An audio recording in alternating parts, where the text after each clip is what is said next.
आम के पल्लव में शंकर का आशीर्वाद। 11 आम के जो पत्ते जिस डाली में लगे होते हैं वो डाली कोमल सी डाली, 11 टुकड़े महाराज एक कच्चे सूत से लपेटकर 11 बार उसका भाग, जब उसको लपेट लोगे इस तरह से इकट्ठा करके आगे का जो भाग है 11 बार कच्चा सूत लपेटने के बाद जो भाग पीछे का आगे का कोई भी हो उसको शहद में डुबाकर शिव जी को समर्पित कर दो। किस जगह पर रखना है? अशोक सुंदरी वाली जगह। अशोक सुंदरी की जगह जानते हो आप लोग, पहले भी आपको बताया है, आज फिर आपको वर्णन कर दें। जैसे ये गोल जलाधारी है, ये शिवलिंग रखा है, ये दो जहां से पानी बह रहा है बाबा के चरणारविंद, राइट में श्री गणेश जी का स्थान, लेफ्ट में कार्तिकेय का स्थान, बीच में अशोक सुंदरी की जगह। शंकर भगवान की 6 लड़कियां हैं। भगवान शंकर के 13 बच्चे, 13 बच्चों में से 6 लड़कियां, उस 6 लड़कियों में से एक लड़की का स्थान, भगवान शंकर की एक बेटी का स्थान, अशोक सुंदरी का स्थान सामने। पद्म पुराण में स्पष्ट किया ये स्थान अशोक सुंदरी का। शंकर भगवान की जलाधारी में पार्वती जी का हस्तकमल, ऊपर से जो एक एक बूंद पानी गिरता है, ये शंकर भगवान की 5 लड़कियों का स्थान है, जया, विषहरा, शामरी बारी, दौतली और देव। शंकर भगवान की 5 लड़कियां भगवान शंकर के मस्तक पे जल की धार गिरा रही हैं। बीच में जो अशोक सुंदरी का स्थान है महाराज, उस जगह पर शहद का मुख, जो शहद आपने भिंगोया है, उस शहद का मुख शंकर जी की ओर कर कर इसी चैत्र के महीने में, इन्हीं नवरात्रि में शंकर भगवान के उस अशोक सुंदरी की जगह पर शहद का भाग शिव जी की ओर रख दें। महाराज अगर घर में संपदा की कमी हो या कोई पैसा खा गया हो, रुपया नहीं दे रहा हो, पैसा अटक गया हो, तो उस शहद को शिव जी की ओर मुख कर कर उस आम के पल्लव की जो डंडी है उसको 11 डंडी को वहां रख दीजिए और उससे अपनी कामना कर कर आ जाइए। हो सके उस शहद में से थोड़ा सा शहद किसी रुमाल पर, किसी कपड़े में लगाकर उसको रख लीजिए। जिस व्यक्ति से पैसे लेना है, जिस व्यक्ति से पैसे मांग रहे हो, उससे एक बार जाकर मिल लीजिए, एक बार उसको खबर कर दीजिए। बाबा चाहेगा भोलेनाथ तो नवरात्रि में ही पैसा वापिस आ जाएगा, अगर शिव कृपा कर दे। ये बाबा की करुणा। आम का पल्लव कोई साधारण नहीं जिसको कलश के ऊपर रखा जाता है, शिव की कृपा। जिस आम के पेड़ पर स्वयं कामदेव चढ़कर भगवान शंकर के तीसरे नेत्र द्वारा जलकर भस्म हो जाते हैं, वो आम का पेड़ साधारण नहीं हो सकता।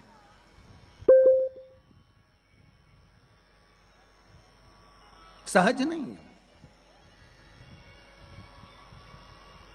और वैसे भी शिव शिव है। घर में ज्यादा रोग हो, बीमारी हो, ज्यादा तकलीफें आ रही हो, कष्ट बढ़ रहा हो, बीमारियां बढ़ रही हो, या भय लग रहा हो, डर लग रहा हो, हृदय चित्त में कहीं ना कहीं आपको भय का भान हो रहा हो, तो 1 लोटा पानी, एक कलश में जल भर कर रख लीजिए और रात भर उसको रखे रहने दो। नवरात्रि चल रहा है, उस कलश को रात भर रखकर सुबह सुबह उस कलश में एक बेलपत्र डालकर उस जल को नीम के पेड़ के नीचे, जहां चैत्री नवरात्रि में नीम के पेड़ के नीचे सारी विद्याएं, आद्य शक्तियां, सारी देवी उस नीम के पेड़ के नीचे विराजमान रहती हैं। उस कलश में एक बेलपत्र डालकर रात भर रखकर उस जल को पूरे घर में घुमाकर उस नीम के पेड़ के नीचे समर्पित कर दीजिए। महाराज घर में भय लगना बंद हो जाएगा, कोई बड़ी बीमारी आपको घेरेगी नहीं और उस बीमारी से, उस रोग से आप मुक्त रहेंगे। उस बीमारी से, उस रोग से आप मुक्त पाएंगे। वो बीमारी आपको घेर नहीं। विश्वनाथ को कुछ नहीं चाहिए, मेरे शंकर को चाहिए क्या? अगर आपके जीवन में ऐसा लगे कि बहुत बड़ी बीमारी आ गई और आपके घर का व्यक्ति वेंटिलेटर पर पड़ा हुआ है, तो शमी के वृक्ष के फूल ले आओ 7, और शमी के वृक्ष के 7 फूल लाकर एक एक फूल शंकर भगवान को श्री शिवाय नमस्तुभ्यम कहकर उस व्यक्ति के लिए जो पड़ा हुआ है, अंतिम सांसें गिन रहा है, जिसको अटैक आ गया, अंतिम सांसों में जो गिन रहा है, उसके नाम से भगवान शंकर पर चढ़ाना प्रारंभ कर दो। मात्र 7 पुष्प उस शमी के वृक्ष के 7 पुत्र, 7 पुष्प आप शिव को समर्पित करिए, उसका नाम और गोत्र बोलकर, और भगवान शंकर का मूल मंत्र श्री शिवाय जम के बोलिए, श्री शिवाय नमस्तुभ्यम बोलकर एक एक शमी का फूल शंकर पर चढ़ाना प्रारंभ कर दो। फिर आगे वो विश्वनाथ की मर्जी है, वो प्राण कैसे लेकर वापस आता है, उस काल से छुड़ाकर महाकाल कैसे लाता है, ये वो जाने। आपका फर्ज केवल आप अदा करिए।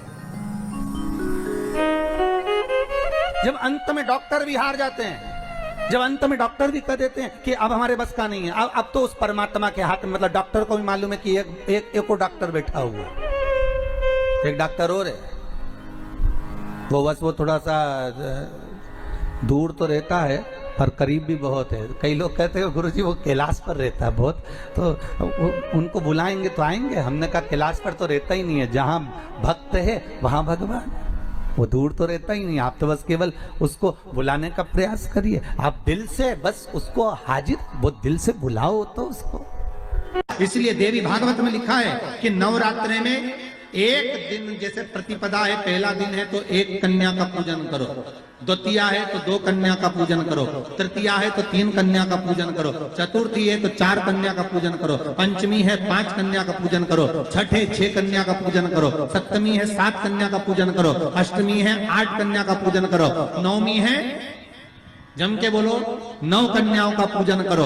और अगर इस तरह से आप पूजन नहीं कर सकते नवरात्रि में, तो 9 कन्याओं का पूजन एक साथ, या तो अष्टमी के दिन या नवमी के दिन कर दो, या मध्य में, बीच में भी आप कर सकते हो एक साथ। पर अगर आपकी कोई कामना है, आपकी कोई इच्छा है, मालूम पड़े, जैसे कई लोग कहते हैं कि हमारी इच्छा है, हमारी वो मकान नहीं बिक रहा, या हमारी वो जमीन नहीं खरीदी जा रही, या हमारी कोई कंपनी नहीं डल रही, या हमारे काम में ये अड़चन आ रही है, तो नवरात्रि में, 4 नवरात्रि में से किसी भी नवरात्रि में आप नियम बना लो कि एक कलश की स्थापना कर कर एक दिन में एक कन्या का पूजन कर कर उसको भोजन कराना, लाल वस्त्र देना, लाल चुनरी देना, दूसरे दिन में 2 कन्याओं का पूजन कर कर लाल वस्त्र ओढ़ाना, लाल चुनरी देना, तीसरे दिन में 3, चौथे दिन में 4, 5वें दिन में 5, ऐसे 7-9 दिन तक एक एक कन्याओं के क्रम को बढ़ाते बढ़ाते बढ़ाते बढ़ाते आप उस पूजन का विधान प्रबल कर सकते। क्या मैं नवरात्रि में, अगर मान लो कोई साधना करना हो तो कौन सी साधना करना चाहिए, हम किसकी आराधना करें, हम 9 दिन तक किसकी साधना करें? तो अगर बन सके तो देवी भागवत में सबसे सुंदर साधना यही है कि हम एक दिन में एक कन्या के चरण धोकर पूजन कर कर उस कन्या को भोजन कराकर उसका स्मरण करें। हाँ, ये जरूर है, अभी कोरोना महामारी चल रही है तो इस नवरात्रि में भले ना करें, पर आगे की नवरात्रि में जब नवरात्रि अच्छे रहे, कोरोना से मुक्त रहे, तब आप किसी कन्या को एक दिन में 1, 2 दिन में 2, 3 दिन में 3, 4 दिन में 4, 5 दिन में 5, ऐसे नवरात्रि 4 बार जो नवरात्रि आती, किसी भी नवरात्रि में आप स्मरण कर उसका फल मिला,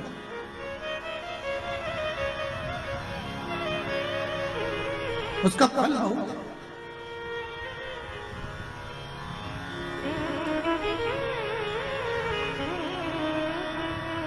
जैसे बेलपत्री का किया गया दान छिन्न नहीं माना गया। किस चीज का दान? जम के बोलिए जरा। बेलपत्री। बेलपत्री का किया गया दान छिन्न दान नहीं है, समाप्ति नहीं होती। बेलपत्री, अगर आपने कोई आपसे कहा जी जी तुम्हारे यहाँ बेलपत्री लगी है, जरा 8-10 दे दोगी क्या? बिल्कुल। और उससे कहो बेलपत्र तू मत तोड़, हम तोड़ कर देते, और अपने हाथ से बेलपत्र निकालकर उसको दो दान। ये छिन्न दान नहीं है, ये समाप्त नहीं होता। ये बेलपत्र का दान अविरल दान बढ़ता है।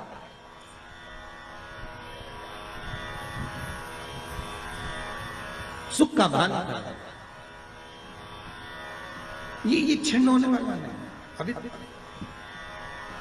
प्रिय है पुष्प में आंक का पुष्प, जो आंकड़े का पुष्प होता है, शंकर को बड़ा प्रिय है। और दूसरे नंबर पर शंकर को प्रिय है शमी का पुष्प, बहुत ध्यान देना महाराज। तीसरे नंबर पर शंकर को प्रिय है महाराज सरसों का पुष्प। सरसों होती है ना, जो राई अपन बोते हैं, सरसों बोते हैं, उसमें पीले कलर का जो पुष्प लगता है।